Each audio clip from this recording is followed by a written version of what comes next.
आज मैं आप लोगों को बतलाऊंगी कि समाजशास्त्री सिद्धांत के प्रकार किन किन समाजशास्त्रियों द्वारा बांटा गया है, उन सब के बारे में चर्चा करूंगी, यानी कि टाइप्स ऑफ सोशियोलॉजिकल थ्योरी।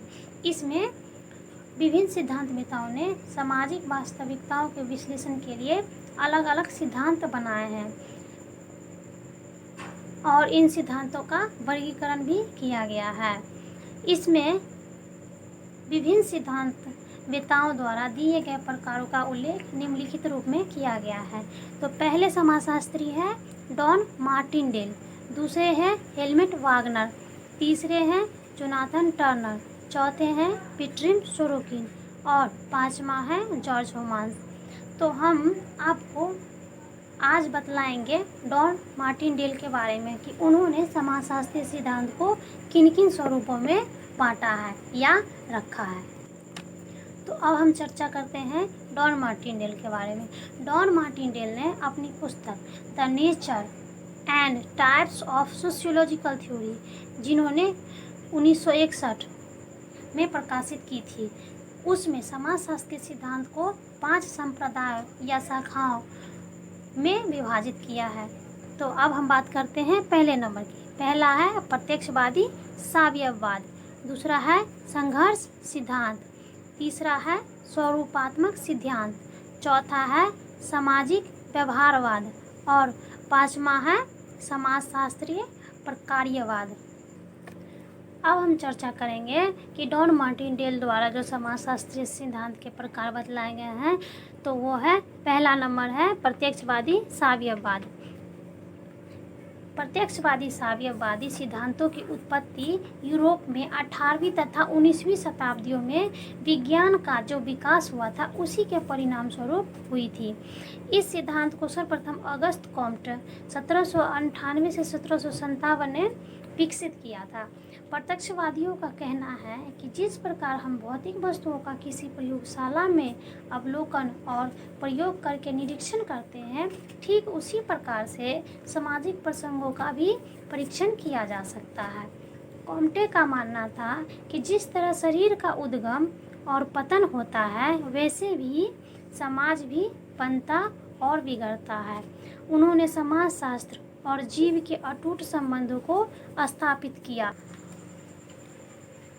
प्रत्यक्षवादी सिद्धांत में जिन सिद्धांतविताओं ने, यानी कि जिन विचारकों ने अपना योगदान दिए हैं, वे इस प्रकार हैं। तो वो है फ्रांस में अगस्त कॉम्ट, इंग्लैंड में हर्बर्ट स्पेंसर और अमेरिका में लिस्टर, जिन्होंने प्रत्यक्षवाद को ठोस धरातल पर खड़ा किया है। इन्होंने प्रत्यक्षवादी सिद्धांतवाद को आगे बढ़ाने में अपना योगदान दिया है और इसके सिद्धांत को प्रतिपादित किया है। अब हम बात करेंगे मार्टिनडेल द्वारा बताए गए समाजशास्त्रीय सिद्धांत के दूसरे नंबर प्रकार के। तो दूसरा है संघर्ष सिद्धांत। मार्टिनडेल ने सिद्धांतों के वर्गीकरण में दूसरा संप्रदाय संघर्ष सिद्धांत को रखा है। संघर्ष सिद्धांतवेता विचारधारा और वैज्ञानिक सिद्धांत के बीच में संबंध स्थापित करने का प्रयास करते हैं और कहा जाता है कि मार्क्स का समाजवादी सिद्धांत, जिसकी उत्पत्ति 19वीं शताब्दी में हुई, एक वैज्ञानिक सिद्धांत है।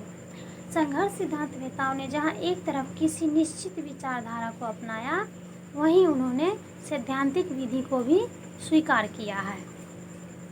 उदाहरण के तौर पे हम देख सकते हैं कि जब मार्क्स उत्पादन पद्धति, उत्पादन शक्ति और उत्पादन संबंध की चर्चा करते हैं, तो उनके लिए इतिहास एक निश्चित वैज्ञानिक विधि है। संघर्ष सिद्धांत के कोई एक स्वरूप नहीं है, उनके भी प्रकार हैं। कार्ल मार्क्स जो है, उन्होंने उत्पादन संबंधों पर जोर दिया है। राल्फ डेरेनड्रॉप जो है, वो प्राधिकार संबंधों की चर्चा किए हैं और कोजर जो है, वो व्यवस्था के अंतर्गत ही होने वाले संघर्ष को अपने विवेचन का मुद्दा बनाए हैं। इस तरह से संघर्ष एक है और उनके स्वरूप अनेक। अब हम चर्चा करते हैं तीसरे नंबर प्रकार की, वो है स्वरूपात्मक सिद्धांत। जोनाथन टर्नर ने जो है स्वरूपात्मक सिद्धांत की व्याख्या विस्तृत रूप में की है। वे दृढ़तापूर्वक कहते हैं कि स्वरूपात्मक सिद्धांत जो है, अपने संपूर्ण अर्थ में अनुभवी घटनाओं का अमूर्तीकरण है, लेकिन यह अमूर्तीकरण 2 स्तरों का होता है। पहला है अमूर्तीकरण निम्न स्तर का होता है, जिसमें अनुभविक सामान्यीकरण, यानी कि जो कुछ भी होता है उसे अमूर्त रूप में रखा जाता है। फिर इससे आगे एक समान अनुभविक सामान्यीकरणों को जोड़कर मध्य स्तर के प्रस्ताव बनाते हैं। जब छोटे स्तर का अमूर्तीकरण हो जाता है तब हम उच्चतर स्तर के अमूर्तीकरण की ओर बढ़ते हैं और इस स्तर पर पहुंचकर हम व्याख्यात्मक मॉडल और स्वरूपात्मक सिद्धांत तैयार करते हैं। जिस समाज में स्वरूपात्मक सिद्धांत अधिक होते हैं वह समाज विज्ञान उतना ही अधिक धनाढ्य समझा जाता है और प्रकार्यवाद, संघर्ष सिद्धांत आदि से संबंधित सिद्धांत स्वरूपात्मक सिद्धांत के स्तर तक पहुंच गए हैं।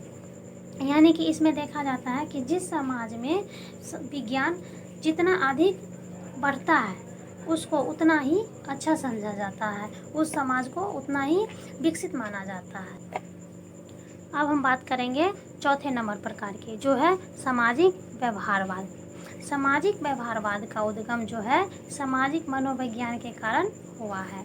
इसका आधार जो है व्यक्तियों का व्यवहार है और ये सिद्धांत व्यक्ति को समाज से अलग कर देते हैं। जहाँ मार्क्स और वेबर समाज को प्रधानता देते हैं वहाँ सामाजिक व्यवहारवादी सिद्धांतवेत्ता अपने उपागम में सूक्ष्म है, उनका केंद्र बिंदु व्यक्ति है। मार्टिन डेल ने सामाजिक व्यवहारवादी संप्रदाय के अंतर्गत प्रतीकात्मक अंतःक्रियावाद तथा सामाजिक क्रिया सिद्धांतों को रखा है। अब हम बात करेंगे 5वें नंबर प्रकार की, वो है समाजशास्त्रीय प्रकार्यवाद। समाजशास्त्रीय प्रकार्यवाद की उत्पत्ति जो है सामाजिक मानव शास्त्र से हुआ है। मानव शास्त्रियों में मेलिनोवस्की तथा रेडक्लिफ ब्राउन ने प्रकार्यवाद को सर्वप्रथम विकसित किया। उन्होंने 3 प्रकार्यवादी अभिधारणाओं की चर्चा की है। पहला है समाज की प्रकार्यात्मक एकता, दूसरा है प्रकार्यवादी सार्वभौमिकता और तीसरा है प्रकार्यात्मक अपरिहार्यता, जिसकी चर्चा समाजशास्त्रीय प्रकार्यवाद के अंतर्गत की गई है।